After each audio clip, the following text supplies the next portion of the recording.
अधारा नाम के गांव में एक संग्रहालय था जिसमें राजा रोज एक शिकार किया हुआ जानवर और तलवार लाकर रख देता था। उस जगह सिर्फ और सिर्फ राजा के शिकार किए हुए जानवर और तलवारें रखी जाती थी और उनकी देखभाल करने के लिए राजा ने माला और गीता इन दो औरतों को वहां पर रखा था। एक शाम जब राजा शिकार से लौटा तो वो अपने साथ एक भेड़िया का कटा हुआ सिर लेकर आया। इससे पहले राजा ने जानवरों को सिर्फ मारा था, पर आज उन्हें काट कर पहली बार लाया था। इसके कारण माला और गीता डरी हुई थी। राजा संग्रहालय में आया। वो औरतें वहीं खड़ी थी। इसके सिर को खास तरीके से सजाया जाए, ये हमारा खास शिकार है। सेवकों ने भेड़िए का सिर औरतों के हाथों में दे दिया। उससे अभी भी खून टपक रहा था। राजा ने अपनी तलवार माला के हाथों में देकर कहा, इसे भी खास तरीके से रखना, मैं कल देखने आऊंगा। इतना कहकर राजा और उसके सेवक वहां से चले गए। माला और गीता ने उस शिकार और तलवार को संग्रहालय के बीचों बीच सजाया।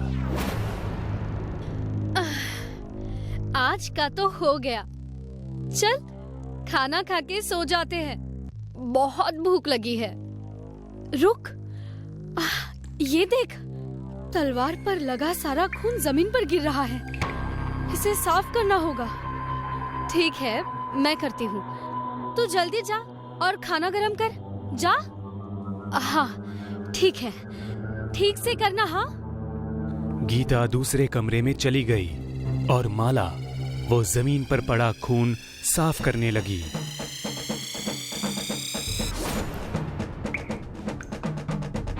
उसकी गर्दन तलवार पर गिरने की वजह से कट गई और उसका शरीर दो हिस्सों में बिखर गया। तलवार पर माला और भेड़िए का खून एक होकर नीचे माला के गर्दन पर गिरने लगा। माला अब भी दर्द से तड़प रही थी, पर कुछ देर बाद तड़पते तड़पते ही वो मर गई। माला का शरीर निश्चल हो गया, पर तलवार का वो खून अब भी उसकी गर्दन पर गिर रहा था। थोड़ी देर बाद उस कटे हुए भेड़िए की आंखें चमकने लगी और उसके कारण वो भयानक और जिंदा दिखाई दे रहा था। अचानक से माला का सिर उड़ता हुआ आया और गर्दन से जाकर चिपक गया। तलवार से गिरती हुई खून की बूंदें हवा में ही रुक गई और माला का शरीर धीरे धीरे हिलने लगा। उसमें वापस जान आने लगी। जैसे ही माला ने अपनी आंखें खोली, खून की वो बूंदें फिर से तलवार की तरफ खींची चली आई। उसकी आंखें बिल्कुल पीली हो चुकी थी। गर्दन पर कटा हुआ निशान भी वैसा ही था और उससे भेड़िया और माला का खून एक साथ बह रहा था। माला के शरीर पर भेड़िए की तरह बाल आने लगे और उसकी वजह से वो एक बदसूरत चुड़ैल की तरह लग रही थी। उसने वो तलवार उठाई और अपनी बड़ी जुबान बाहर निकालकर उस पर का खून एक झटके में चाट लिया। तलवार की वजह से उसकी जुबान दो हिस्सों में कट गई, पर मुंह से जरा भी खून नहीं बहा। वो चुड़ैल भेड़िए की तरह चिल्लाने लगी। चुड़ैल के शांत होते ही गीता की आवाज आई, माला, क्या कर रहे हैं? आजा, खाना गरम हो गया है। भूख लगी है। तलवार हाथ में लेकर चुड़ैल गीता की तरफ जाने लगी। गीता एक छोटे से कमरे में खाना खा रही थी। कमरे का दरवाजा छोटा होने की वजह से झुक के अंदर जाना पड़ता था। वो चुड़ैल कमरे के दरवाजे तक आई। गीता ने माला की साड़ी देखी और कहा, आ गई तू? क्या कर रही थी इतनी देर? कुछ वक्त तक चुड़ैल बिना बोले वहीं दरवाजे पर खड़ी रही। चल अंदर आ, भूख नहीं लगी है? भूख लगी है। चुड़ैल ने अपने सिर को जोर से दीवार पर मारा और दरवाजे का हिस्सा तोड़ दिया। गीता माला का वो चुड़ैल वाला रूप देखकर डर गई। चुड़ैल गीता की तरफ बढ़ी और तलवार से उस पर वार करने लगी। गीता जोर जोर से चिल्ला रही थी, मदद के लिए पुकार रही थी, पर वहां कोई नहीं था। चुड़ैल ने गीता के शरीर के ढेर सारे टुकड़े कर दिए और वो टुकड़े खाने लगी। अपनी कटी हुई जुबान से गीता का खून चाटने लगी। अगली शाम जब राजा अपना शिकार लेकर आया, तब संग्रहालय की हालत देखकर डर गया। उसने देखा कि कल की तलवार अपनी जगह पर नहीं थी। जमीन पर चारों तरफ खून पड़ा हुआ था। ये सब क्या हुआ? माला, गीता? राजा धीरे धीरे अंदर आने लगा। राजा के दो सेवक भी डर डर के राजा के पीछे जाने लगे। चलते चलते राजा उस छोटे कमरे तक पहुंचा और अंदर का वो दृश्य देखकर और भी डर गया। जमीन पर सारा खून और आतड़ियां पड़ी थी। डर के मारे राजा ने अपनी तलवार निकाली और आगे बढ़ता रहा। अचानक चुड़ैल ने ऊपर से उन दो सेवकों पर हमला किया और तलवार से उन्हें मार डाला। उसने राजा पर भी हमला किया, पर राजा ने अपनी तलवार आगे करके खुद को बचा लिया। कौन हो तुम? माला? भूख लगी है, तुम्हें खाऊंगी। माला, मतलब तुमने ही गीता को मारा और खा गई, नरभक्षी कहीं की। चुड़ैल को ये सुनकर गुस्सा आया और वो भेड़िए की आवाज में चीखने लगी। चुड़ैल ने राजा पर जोर से वार किया और उसकी तलवार तोड़ दी। तुरंत ही दूसरा वार किया और उसका सिर धड़ से अलग कर दिया। तीनों को मारने के बाद उनकी लाशों को घसीटते हुए अंदर ले गई और एक एक को काट काट कर खाने लगी। भूख लगी है। एक शहर से दूसरे शहर तक रास्ता बनाने का काम चल रहा था। वो रास्ता एक छोटे से गांव से होकर गुजरने वाला था और इसीलिए सरकारी अधिकारियों को उस गांव के मुर्दा घर की जमीन चाहिए थी। उस सिलसिले में गांव के पंचायत ऑफिस में एक मीटिंग होने वाली थी, जिसमें गांव के मुखिया और सरकारी अधिकारी आने वाले थे। मुखिया तो पंचायत ऑफिस में जल्दी ही पहुंच गए थे, पर सरकारी अधिकारी अभी नहीं आए थे। थोड़ी ही देर में अधिकारी भी वहां आ गए। आइए आइए, हमारे गांव में आपका स्वागत है सर जी। धन्यवाद मुखिया जी। आइए बैठिए, कहिए क्या काम कर सकता हूं मैं आपके लिए। देखिए मुखिया जी, आपको तो पता है कि आपके गांव में जो मुर्दा घर है, उसकी जमीन सरकार को रास्ता बनाने के लिए चाहिए।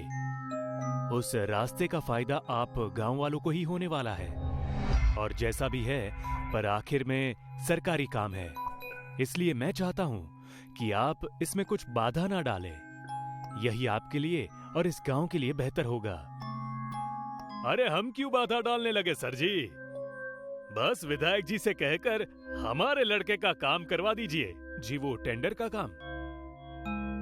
हाँ, बिल्कुल सही पकड़ा आपने। बस वो टेंडर दिलवा दीजिए। मैं इन गांव वालों को समझा दूंगा कि मरे हुए लोगों को कहीं और दफन कर दे। जी, वो टेंडर का तो हो जाएगा, आप चिंता मत कीजिए। मैंने कल ही विधायक जी से बात की थी, वो मान गए हैं। तो कल से काम शुरू कर सकता हूं मैं? अरे खुशी से कीजिए, कोई नहीं रोकेगा आपको। मीटिंग खत्म करके दोनों अपने अपने काम पर चले गए। अगले दिन से अधिकारी के देखरेख में काम शुरू हो गया। गांव वाले भी खुश थे कि अब उनको एक अच्छा और पक्का रास्ता मिलेगा। पूरा दिन बिना रुके काम चलता रहा। बड़ी बड़ी मशीनों ने मुर्दा घर पूरी तरह से उधेड़ दिया। हर तरफ बड़े बड़े गड्ढे कर दिए। उस दिन जमीन से बहुत सारे कंकाल बाहर निकले। उन सारे कंकालों को जलाने के लिए एक जगह पर इकट्ठा किया गया। पहले दिन का काम पूरा हो चुका था। रात को सारी मशीनें बंद थी और सारे मजदूर सो चुके थे। दूसरे दिन अधिकारी और मुखिया काम देखने आए तो वो हैरान रह गए। कल जो जमीन मशीनों ने उधेड़ दी थी वो आज बिल्कुल सपाट थी, जैसे कुछ हुआ ही ना हो। सारे गड्ढे बुझ गए थे और कंकाल भी अपनी जगह पर नहीं थे। अरे मुखिया जी, हमने काम शुरू किया था और बहुत सारे कंकाल भी निकाले थे जो अब यहाँ नहीं है। मुझे तो कुछ समझ नहीं आ रहा। अरे ये कैसे हो सकता है? सर जी, कहीं जल्दी में आपने दूसरी जमीन तो नहीं उधेड़ दी? अरे क्या बोल रहे हो आप मुखिया जी? हम इतनी बड़ी गलती कैसे कर सकते हैं? फिर ये सब कैसे हो गया? अधिकारी सोच में पड़ गया और उसने अपने सारे मजदूरों को फिर से काम करने का आदेश दिया। पूरा दिन जमीन खोदने का काम चलता रहा, पर इस बार उन्हें एक भी कंकाल नहीं मिला। सारे मजदूर और अधिकारी हैरान हो गए। रात को फिर से काम बंद करके सब सोने के लिए चले गए। अधिकारी जहां रुका था वो एक छोटा सा घर था। वो वहां आराम से सो रहा था। अचानक किसी ने उसका दरवाजा खटखटाया। वो हड़बड़ाकर उठा। इतनी रात गए कौन आया होगा? अधिकारी जल्दी से दरवाजा खोलने गया। उसने दरवाजा खोला तो बाहर मुखिया बहुत ज्यादा डरा हुआ खड़ा था। अरे क्या हुआ मुखिया जी? आप इतने डरे हुए क्यों हो? सर जी, जल्दी से मेरे साथ चलिए, बहुत बड़ी गड़बड़ हो गई है। अरे लेकिन हुआ क्या? आप खुद ही देख लीजिए। लेकिन कहाँ जाना है ये तो बताइए। मैं आपको रास्ते में सब बता दूंगा, आप पहले जल्दी से मेरे साथ चलिए। मुखिया और अधिकारी दौड़ते हुए मुर्दा घर पर आए। अधिकारी हांफता हुआ यहाँ वहां देखने लगा। सब मशीनें बंद थी, चारों तरफ सन्नाटा था। गड्ढे भी वैसे के वैसे ही थे।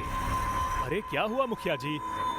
आप कह रहे थे कि सब पहले जैसा हो गया, पर यहाँ तो सब ठीक है। मुखिया सामने देखते हुए बड़े ही शांत स्वर में बोला, सर जी, कुछ लोग आपसे मिलना चाहते हैं। कौन? ये लोग। इतना कह के मुखिया ने जमीन की तरफ हाथ किया। अधिकारी पीछे मुड़कर देखने लगा। जैसे ही मुखिया ने हाथ बढ़ाया, जमीन से आत्मस्वरूप कंकाल बाहर आने लगे। उनमें औरतें, आदमी और जानवरों के कंकाल शामिल थे। वो सब जमीन से बाहर निकलकर हवा में खड़े हो गए। अधिकारी वो नजारा देखकर बुरी तरह से डर गया। वो मुखिया की तरफ मुड़ा और उसे कहने लगा, अरे मुखिया जी, भागो यहाँ से, ये सब भूत हैं। अधिकारी ने देखा कि मुखिया अपनी जगह से नहीं हिल रहा था और उसकी आंखें भी सफेद पड़ चुकी थी। अचानक मुखिया के अंदर से एक कंकाल बाहर निकला और कंकाल के बाहर निकलते ही मुखिया का शरीर नीचे गिर गया। अधिकारी भागने की कोशिश करने लगा, पर उसे सारे कंकालों ने घेर लिया और उनमें से एक कंकाल आगे आया। तुमने हमारा घर बर्बाद करने की हिम्मत कैसे की? मरने के बाद भी तुम सरकारी लोग हमें चैन से जीने नहीं देते। पर कोई बात नहीं, जिंदा लोग तुम्हारा कुछ नहीं बिगाड़ पाए, पर हम कंकाल तुम्हें सजा देकर रहेंगे। अब तुम्हें और इस मुखिया को हम नहीं छोड़ेंगे। मुखिया को धीरे धीरे होश आने लगा। उसने आंखें खोलकर देखा तो वो कंकालों से घिरा हुआ था। डर के मारे उसका शरीर कांपने लगा। सर जी, ये सब क्या है? हम यहाँ क्यों आए हैं और मैं यहाँ कैसे आ गया? मैं तो अपने घर में आराम से सो रहा था। हम सब इस मुर्दा घर के कंकाल हैं, जिनका घर तुमने तबाह किया। अब हम इसका बदला तुमसे जरूर लेंगे, वो भी हमारे तरीके से। मैंने कुछ नहीं किया, ये सब इनकी गलती है। मुझे जाने दो। उनकी आवाज सुनकर सारे कंकाल अपने दांत बजाने लगे। दांतों की आवाज सुनकर मिट्टी का ढेर अपने आप थरथराकर गड्ढे में गिरने लगा और गड्ढे का बुझना शुरू हुआ। जैसे जैसे गड्ढे बुझते गए, मुखिया और अधिकारी की आवाजें शांत होती गई। थोड़ी ही देर में मुर्दा घर के सारे गड्ढे भर गए और अधिकारी और मुखिया हमेशा के लिए जमीन में जिंदा दफन हो गए। गड्ढों के बुझते ही सारे कंकाल चुप हो गए और धीरे धीरे जमीन के अंदर जाने लगे। उसी के साथ पास में खड़ी हुई गड्ढा बनाने की मशीन भी जमीन में धंसने लगी। मशीन के पूरी तरह से धंसने के बाद जमीन पहले की तरह हो गई। उस हादसे के बाद कोई भी सरकारी अधिकारी वहां नहीं आया और सरकार ने भी उस गांव से रास्ता बनाने का काम बंद कर दिया। भूत का साया जैसे इंसानों पर पड़ता है, वैसे ही वो निर्जीव वस्तुओं पर भी पड़ता है। इसका एकमात्र उदाहरण था हमारे गांव का रेलवे स्टेशन। रेलवे होते हुए भी लोग बस से सफर करते थे, क्योंकि उनका मानना था कि वो एक भूतिया रेलवे स्टेशन था। एक रात उस स्टेशन में एक ट्रेन आई और उसमें से भुवन और उसकी बीवी मलिका उतरे। पूरा स्टेशन खाली था और वहां एक भयानक शांति फैली हुई थी। वो दोनों एक बेंच पर बैठ गए। भुवन, अपने भाई को जल्दी फोन करो, बोलो जल्दी लेने आए। मुझे ये जगह कुछ ठीक नहीं लग रही। भुवन ने अपने बड़े भाई को फोन किया। अरे भैया, कहाँ हो आप? हम स्टेशन पहुंच गए हैं। क्या? मैंने तुमसे कहा था ना कि ट्रेन से मत आना। वो एक भूतिया रेलवे स्टेशन है। क्या बात कर रहे हो भैया? भूत जैसी कोई चीज नहीं होती। आप जल्दी से हमें लेने आओ। अरे तुम वहीं रुकना, कहीं मत जाना, मैं अभी पहुंच रहा हूं। भैया थोड़ी देर में आ रहे हैं। मुझे बहुत डर लग रहा है भुवन, ये ट्रेन अब तक यहीं रुकी है। शायद लास्ट स्टॉप होगा। तुम डरो मत, कुछ नहीं होगा। भुवन और मलिका वहीं बैठे रहे। अचानक ट्रेन का हॉर्न बजा और वो भयानक शांति भंग हो गई। ट्रेन के अंदर अंधेरा था। ट्रेन धीरे धीरे चल पड़ी। देखो, ट्रेन जा रही है। उन दोनों ने देखा कि एक आदमी उनकी तरफ चला आ रहा था। ज्यादा रोशनी ना होने के कारण सिर्फ उसके जूतों की आवाज आ रही थी और हल्का सा साया नजर आ रहा था। भुवन, कोई आ रहा है, चलो भाग चले यहाँ से। डरो मत, टीसी होगा वो। वो आदमी अचानक उनके सामने आकर खड़ा हो गया और उसे देख दोनों ऐसे डर गए जैसे मौत देख ली हो। वो उस स्टेशन का टीसी ही था, पर उसकी चमड़ी जगह जगह जली हुई थी और अंदर की हड्डियां बाहर आ रही थी। टिकट दिखाओ। टीसी की वो डरावनी आवाज सुन के भुवन और मलिका भागने लगे। टिकट नहीं है, पकड़ो उन्हें। अचानक से स्टेशन के खंभों से पुलिस वाले बाहर निकलने लगे। उनकी भी हालत टीसी की तरह ही थी। सब पुलिस वाले भुवन और मलिका पर टूट पड़े और दोनों को पकड़ लिया। इनके पास टिकट नहीं है, इन्हें सजा दो। नहीं नहीं, ऐसा मत करो, हमारे पास टिकट है, दिखाओ ना भुवन। हाँ। भुवन ने दोनों के टिकट निकालकर टीसी को दिखाए। टीसी ने वो टिकट देखे और कहा, ये स्टेशन के नहीं है, दूसरे स्टेशन के है। मतलब कि तुम्हें सजा मिलेगी। ले जाओ इन्हें और ट्रेन के नीचे फेंक दो। पुलिस वाले उन दोनों को घसीटकर ले जाने लगे। भुवन, ये ट्रेन खत्म क्यों नहीं हो रही? क्योंकि ये तुम्हारी ट्रेन नहीं, हमारी ट्रेन है। टीसी का इतना कहते ही उस ट्रेन में उजाला हो गया और ट्रेन तेजी से भागने लगी। भुवन और मल्लिका और भी ज्यादा डर गए और पुलिस वालों से दया की भीख मांगने लगे। उन पुलिस वालों ने भुवन और मल्लिका को भागती हुई ट्रेन की पटरी पर फेंक दिया। वो दोनों चिल्लाकर नीचे गिर गए और अचानक से चुप हो गए। वो पटरी पर खड़े हो गए और उन्होंने देखा कि ट्रेन उनके शरीर से होकर जा रही थी, पर उन्हें कुछ नहीं हो रहा था। भुवन खुश होकर बोलने लगा, अरे हम बच गए, देखा तुमने, हम बच गए, तुम हमें नहीं मार सकते। इतना कह के भुवन हंसने लगा। भुवन को देखकर टीसी और पुलिस वाले भी हंसने लगे।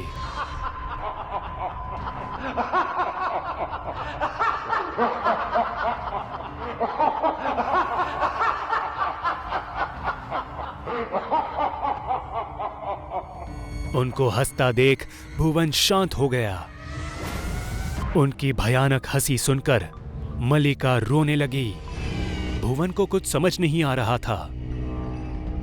धीरे धीरे भुवन और मल्लिका को सांस लेने में तकलीफ होने लगी और वो नीचे गिरने लगे। दोनों की सांसें फूलने लगी और चेहरा नीला पड़ गया। थोड़ी ही देर के बाद वो दोनों मर गए। जैसे ही वो दोनों मरे, उनकी लाशें ट्रेन के साथ आगे निकल गई। लाशों को जाता देख टीसी और पुलिस वाले भी भागती हुई ट्रेन में कूद गए। सबके जाने के बाद ट्रेन धीरे धीरे गायब होने लगी। ट्रेन के गायब होते ही वो रेलवे स्टेशन फिर से भयानक शांति में डूब गया और सारी बत्तियां बुझ गई। पर अचानक एक आवाज आई, भुवन, मल्लिका। भुवन का बड़ा भाई उन्हें घर ले जाने के लिए आया था।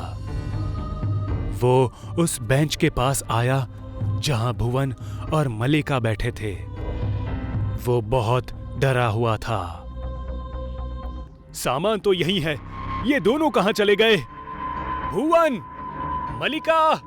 भुवन का भाई पागलों की तरह उन्हें आवाज देने लगा, पर अचानक वो रुक गया क्योंकि उसे अंधेरे में दो साए उसकी तरफ आते दिखे। वो भी उनकी तरफ भागा। जैसे ही वो उन दोनों के नजदीक पहुंचा, वो डर के मारे रुक गया। उसके सामने भुवन और मल्लिका खड़े थे, पर उनकी हालत टीसी की तरह भयानक थी। चलिए भैया, अपने घर चलते हैं। भुवन के ये कहते ही भागती हुई ट्रेन फिर से दिखने लगी।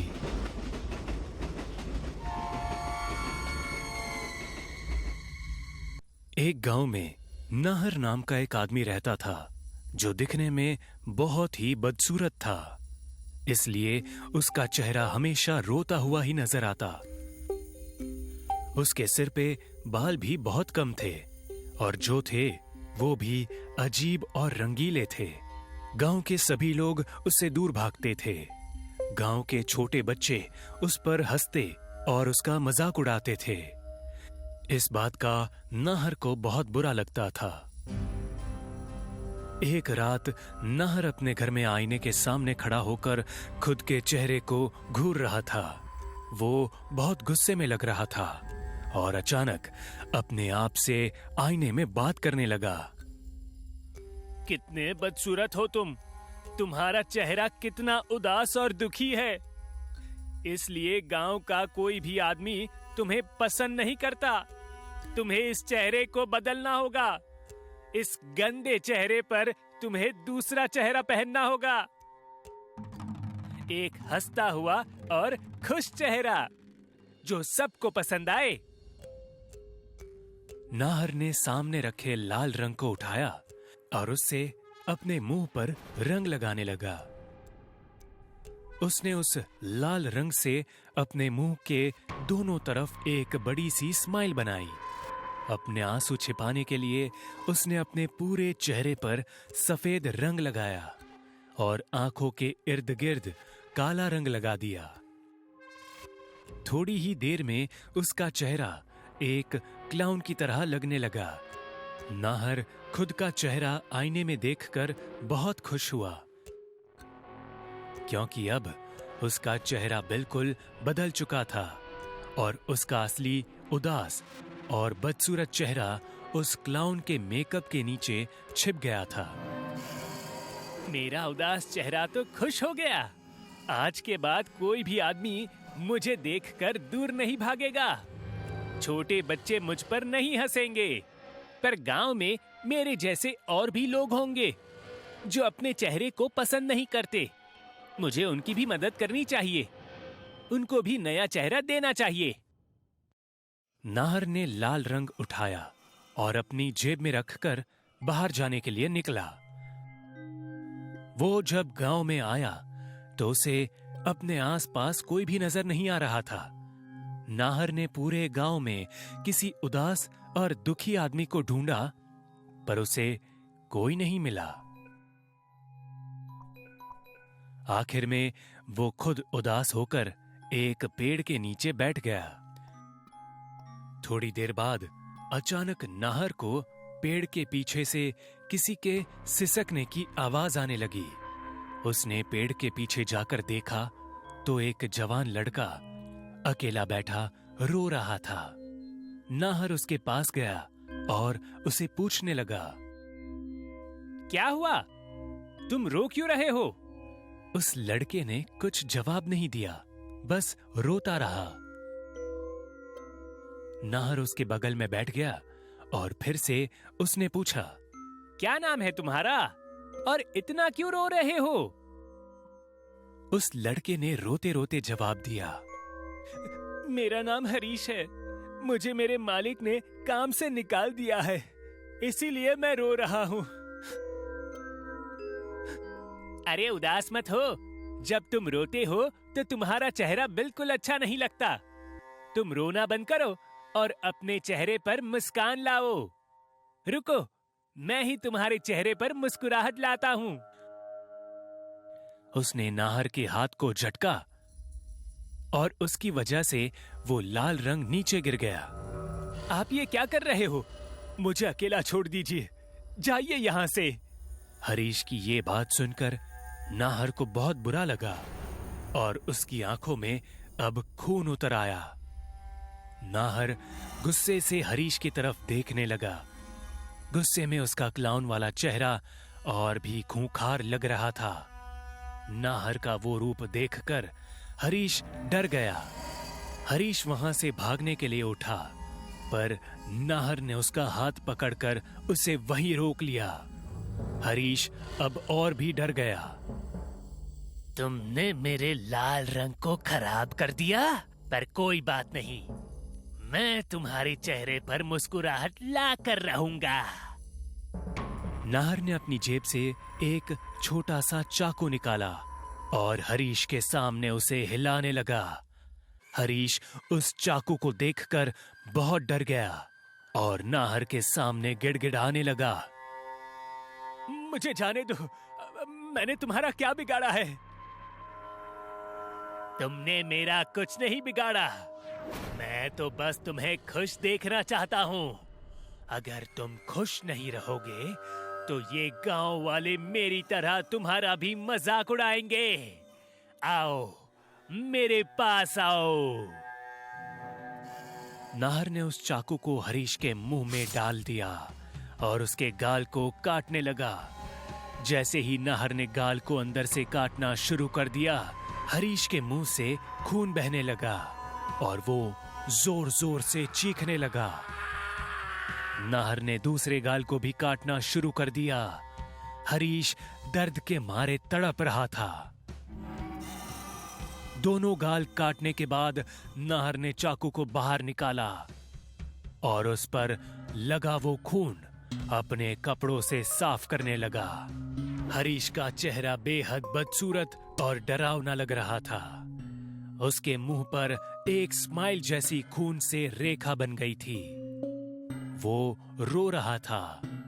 हरीश की उस खून भरी मुस्कुराहट को देखकर नाहर जोर जोर से हंसने लगा। हंसता हुआ उसका क्लाउन फेस और भी भयानक लग रहा था। पर हंसते हंसते अचानक नाहर की नजर हरीश की आंखों पर पड़ी। तुम रो क्यों रहे हो? तुम्हारा चेहरा देखो, कितना खुश लग रहा है। अब ये हमेशा के लिए ऐसा ही रहेगा। तुम इसे कभी भी मिटा नहीं पाओगे। हरीश ने कुछ कहने की कोशिश की, पर मुंह के कटने की वजह से वो कुछ बोल नहीं पाया और वैसे ही मुंह को पकड़कर रोता रहा। हरीश को अब भी रोता देख नाहर को गुस्सा आ रहा था। तुम रोना बंद करो। तुम्हारे आंसू देखकर मुझे तकलीफ हो रही है। हरीश रोए ही जा रहा था। सहन ना होकर नाहर तेजी से आगे बढ़ा और वो चाकू लेकर हरीश के दोनों आंखों में घुसा दिया। हरीश की एक जोरदार चीख निकली और वो जमीन पर गिर गया। नाहर खूनी नजरों से उसकी तरफ देखकर कहने लगा, अब तुम्हारी आंखों से कभी भी आंसू नहीं निकलेंगे और तुम हमेशा के लिए खुश रहोगे। अब तुम आराम से सो जाओ। नाहर ने अपने क्लाउन फेस से एक बार हरीश की तरफ देखा और उसे वहीं मरने के लिए छोड़कर वो वहां से चला गया। मुझे दूसरों को भी हंसाना है। अब मैं जाता हूं। उस रात से बहुत से लोग उस क्लाउन फेस नाहर के हाथों मरने लगे। जिस किसी को भी वो दुख में देखता, उसका अंजाम हरीश की तरह ही होता। इसलिए गांव के लोगों ने रात को बाहर निकलना बंद कर दिया। पूरे गांव में एक तनाव और डर का माहौल फैल चुका था। एक रात नाहर चाकू लेकर जब गांव में घूम रहा था, तब मदन अपनी साइकिल पर वहां से गुजर रहा था। अचानक उसकी साइकिल फिसल गई और वो नीचे गिर गया। मदन को दर्द में देखकर नाहर उसके पास गया। नाहर और उसके क्लाउन के मेकअप को देखकर मदन डर गया। नाहर ने चाकू निकाला और जोर जोर से हंसने लगा। तुम बहुत तकलीफ में लग रहे हो। आओ, मैं तुम्हारी तकलीफ कम कर देता हूँ। नहीं, दूर रहो मुझसे। नाहर धीरे धीरे मदन के नजदीक बढ़ रहा था। मदन भी डर के मारे पीछे जा रहा था। पीछे जाते जाते अचानक मदन के हाथों को एक लोहे का सलिया लगा। उसने चुपके से वो उठा लिया और नाहर के नजदीक आते ही उसने नाहर के पेट में उस सलिए को घुसा दिया। नाहर दर्द के मारे जोर से चिल्लाया, पर थोड़ी ही देर में अचानक वो शांत हो गया। मदन ये देखकर डर गया, क्योंकि नाहर के पेट से बिल्कुल भी खून नहीं बह रहा था और वो जिंदा था। मदन ने वो सलिया निकालकर उसकी छाती में घुसाया, पर फिर भी नाहर का एक बूंद भी खून नहीं निकला। नाहर भी ये देखकर जोर जोर से भयानक हंसी हंस रहा था। मदन ने छाती से उस सलिए को बाहर निकाला और खुद उठकर खड़ा हो गया। वो बहुत डरा हुआ था, पर फिर भी उसने आखिरी वार करने के लिए सलिए को नाहर के मुंह में घुसा दिया। सलिया नाहर के गालों के दोनों तरफ से बाहर निकला और उसकी हंसी अचानक से रुक गई। नाहर नीचे गिर गया और उसका चेहरा पूरी तरह से सफेद पड़ने लगा। थोड़ी ही देर में नाहर की और उसके अंदर के क्लाउन की मौत हो गई। और पूरा गांव रात के समय भय मुक्त होकर घूमने लगा। नाहर के मरने के बाद गांव में कोई भी इंसान किसी बदसूरत इंसान को चिढ़ाने और उस पर हंसने से पहले 10 बार सोचने लगे, हमें भी किसी के व्यंग का मजाक नहीं उड़ाना चाहिए। अक्सर देखा गया है, लोगों को डराने के लिए कही सुनी बातों को बताकर डराया जाता है। सुनने वाला भी हकीकत जाने बगैर खौफ के साए में डर डर कर जीता रहता है।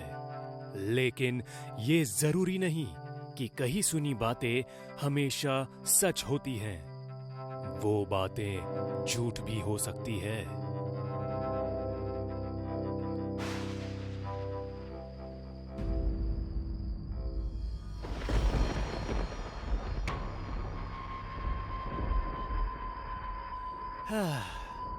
सो हमने सुबह ही कहा था कि हवेली की साफ सफाई कर देना, लेकिन आज खेत का काम करते करते इतनी देर हो गई कि सुबह का काम अब रात में करना पड़ेगा।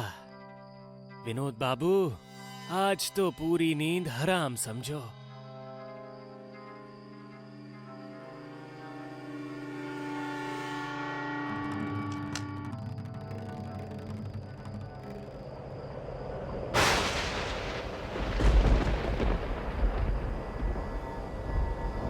इस सब से डर के मारे विनोद की हालत खराब हो जाती है। बावजूद इसके विनोद हिम्मत दिखाते हुए आगे बढ़ता है कि तभी उसके चेहरे के ठीक सामने ऊपर से एक डरावनी चुड़ैल की शक्ल आ जाती है, जो चमगादड़ की तरह उसके सामने झूलने लगती है। उसे देख विनोद की घी बंध जाती है। दोनों एक दूसरे को देख रहे होते हैं कि तभी चुड़ैल उस पर हमला कर देती है और उसकी गर्दन को पकड़कर उसे ऊपर खींचने लगती है। छोड़ दे चुड़ैल, हमको छोड़ दे। नहीं छोड़ूंगी। तू हवेली में क्यों आया? नहीं आना चाहिए तुझे। गलती हो गई मेरी माँ, दोबारा कभी इस हवेली में नहीं आएंगे। छोड़ दे हमें। अरे छोड़ दे चुड़ैल, छोड़ दे।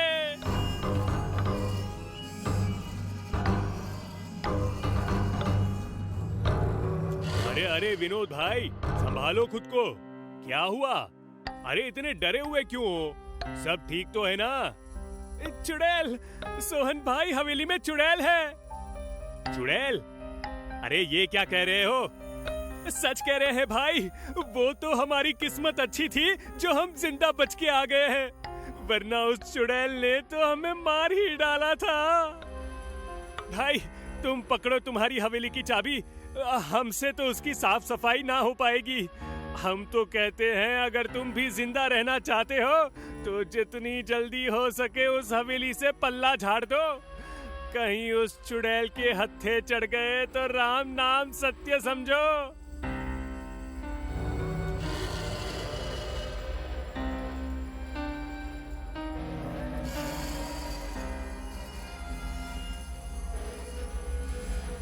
राम, सड़क पर गाड़ी चलाने के बजाय ये उबड़ खबड़ जगह पर क्यों चला रहे हो?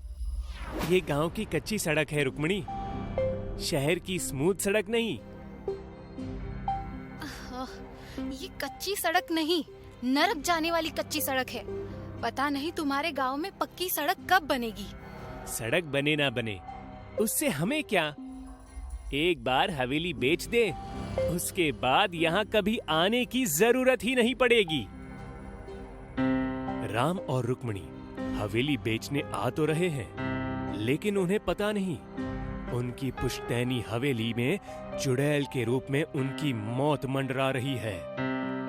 अब देखना ये है कि दोनों के साथ क्या होगा।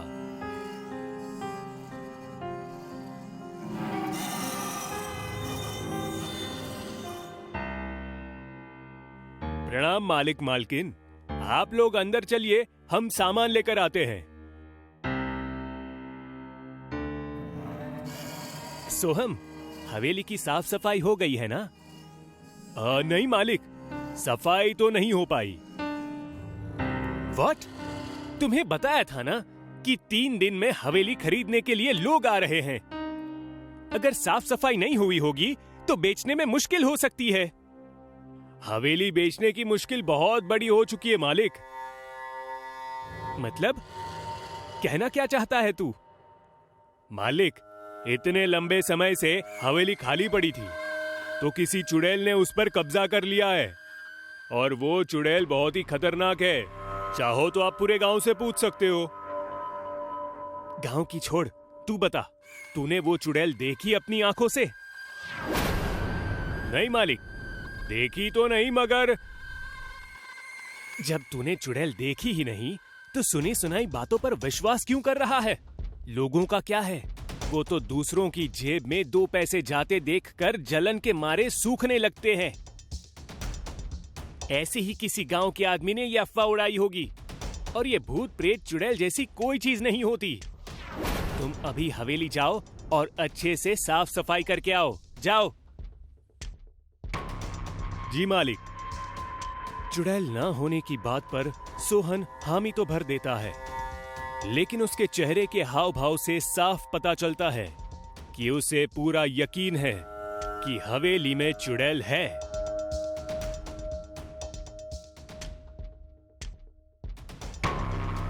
क्या सोच रहे हो राम? सोच रहा हूँ मैं भी हवेली का चक्कर लगा ही लूं। देखूं तो सही, इस चुड़ैल की कहानी के पीछे की सच्चाई है क्या? बेकार की बातों पर जाने की जरूरत नहीं है राम, आराम करो तुम।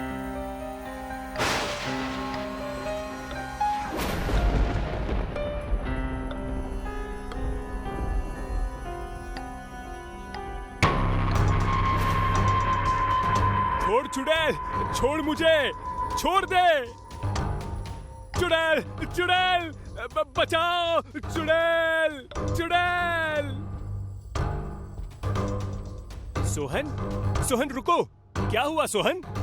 चुड़ैल, मालिक अंदर चुड़ैल है, भागिए यहाँ से जल्दी। कोई नहीं भागेगा यहाँ से सोहन, संभालो खुद को। अभी संभालने का नहीं, भागने का समय है मालिक। वो मार डालेगी हमें। हम सच कह रहे हैं मालिक, अब तो हमने अपनी आंखों से देख भी लिया है उस चुड़ैल को। बहुत खतरनाक है वो। देखिए, मेरी गर्दन पर उसके नाखूनों के निशान हैं। देखिए। राम, उधर देखो। कहाँ?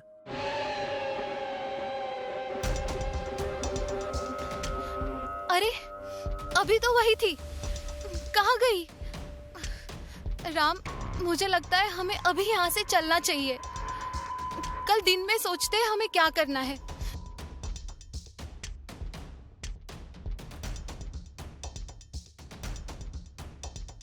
मैं सच कह रही हूँ राम, शुरू में मुझे भी ये सब बकवास ही लग रहा था, लेकिन कल जो सोहन के साथ हुआ और जो मैंने हवेली में देखा, उसके बाद मैं भी पूरे विश्वास के साथ कह सकती हूँ कि हवेली में चुड़ैल है। मुझे तुमसे ये उम्मीद नहीं थी रुक्मणी। पढ़ी लिखी होने के बावजूद भी तुम गांव वालों के अंधविश्वास पर विश्वास करती हो। मैं अंधविश्वास नहीं करती राम, लेकिन कल जो मैंने अपनी आंखों से देखा, उसे कैसे झुठला दूं? वो तुम्हारी नजरों का धोखा भी तो हो सकता है रुक्मणी। वो नजरों का धोखा नहीं था राम, वो सच था। वहाँ चुड़ैल थी। खैर, मैंने फैसला कर लिया है। हम इस हवेली को बेचने में अपनी जान जोखिम में नहीं डाल सकते राम। हम अपनी मेहनत की कमाई से शहर में कोई अच्छा घर खरीद लेंगे। हम आज के आज अब भी घर वापस जाएंगे।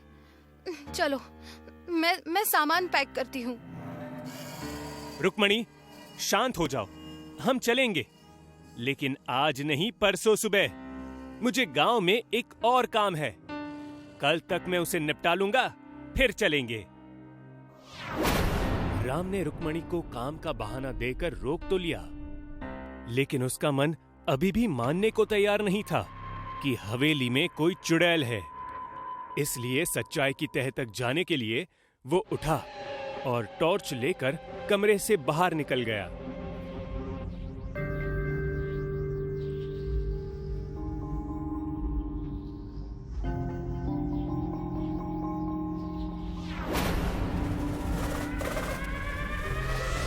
राम हवेली के अंदर आकर टॉर्च की मदद से चुड़ैल की सच्चाई जानने की कोशिश करता है कि तभी वो देखता है हॉल के एक कोने में मुर्गे की कुछ हड्डियां पड़ी हुई है। कुछ दारू की बोतलें भी दिखाई देती है। वो पास से देखने के लिए उनकी ओर बढ़ता है कि तभी चुड़ैल उसके सामने आ जाती है। आ गया तू मेरा शिकार बनने। बिल्कुल सही समय पर आया है तू। तुझे पता है इस वक्त मेरा खाना खाने का समय होता है। अब मैं तुम्हें खाऊंगी।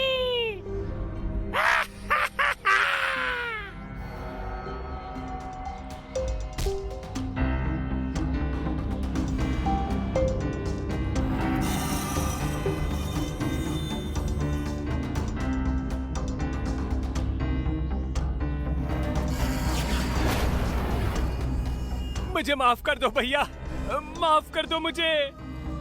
श्याम तू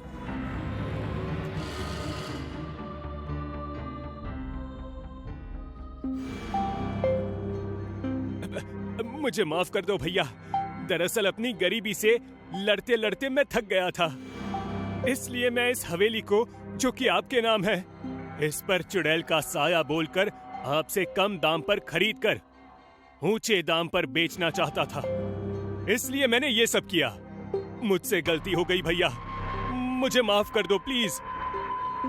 हम इंसान गलतियां करने और उनसे सीख लेने के लिए ही बने हैं श्याम। तुम्हें अपनी गलती का एहसास हो गया है, इससे अच्छी बात और क्या हो सकती है। मैं चचेरा ही सही, पर हूं तो तुम्हारा बड़ा भाई, जो तुम्हारी परिस्थिति को नजरअंदाज नहीं कर सकता। इसलिए मैं तुमसे वादा करता हूं, हवेली बेचकर जो भी पैसा मिलेगा उसमें से आधा तुम्हारा होगा। भैया, कही सुनी बातों पर इंसान को विश्वास करने से पहले एक बार सच्चाई जानने के लिए खुद से भी कोशिश जरूर करनी चाहिए, जैसे राम ने की। उसकी एक कोशिश की वजह से आज दोनों भाइयों में लालच और स्वार्थ की जो दूरी थी वो भी खत्म हो गई। इसलिए मुश्किलों और डर को हल करने की पहल कीजिए, उनसे दूर मत भागिए। अगर आपके पास भी ऐसे ही कोई सच्ची कहानी है तो आप हमारे कमेंट बॉक्स में उसे हमारे साथ साझा कर सकते हैं। अगर आपका अनुभव हमें अच्छा लगा तो हम पूरी कोशिश करेंगे उस कहानी को एक रूप में बदलने के लिए। जाने से पहले एक रिक्वेस्ट, चैनल को लाइक, सब्सक्राइब करना ना भूलिएगा और प्लीज नोटिफिकेशन बेल को भी दबा दीजिए, जिससे हमारे सभी वीडियोस आपको समय पर मिल सके।